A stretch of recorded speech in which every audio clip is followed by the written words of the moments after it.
Sphere filter. The sphere filter can be found here on the filters, distortion, sphere. So sphere maps an object onto a sphere. Let's apply that. The sphere filter contains a few parameters that we can adjust. We have the center, controls the X and Y position of the effect. Radius control how big or how small the sphere filter will be.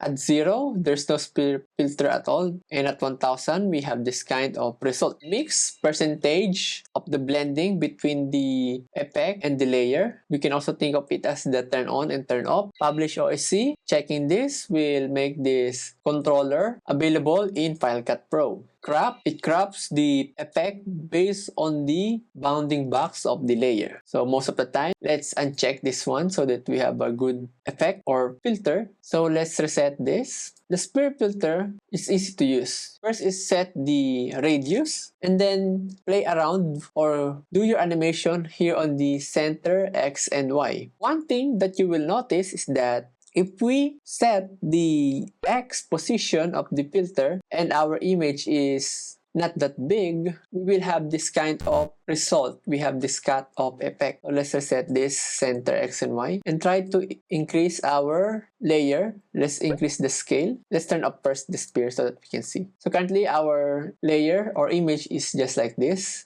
So let's expand it to fill the composition and turn on the sphere again. Now let's take a look at the center. As you can see, there's no more cut off on the sphere filter. To achieve a good result using the sphere filter, make sure that your layer or image is much bigger than the composition, similar to what we have here. Another thing to animate our sphere filter is that let's first reset. Now we have here on the center. The first thing we need to do is go to our group and then select fixed resolution. Go to the properties group of your layer and then set the X position to the edge of the sphere filter, then add some keyframe or animate through here.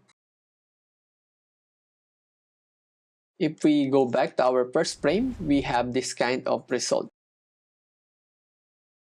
Why is that we need to set fixed resolution for this animation? Let's turn this off, fixed resolution. You will notice that if we adjust the X position of our layer, it will also adjust the position of the sphere, which we are not trying to achieve. That's why we need to turn on the fixed resolution, and then in doing so, we can move our layer through the sphere effect or filter itself. So that's how to use the sphere filter in Apple Motion.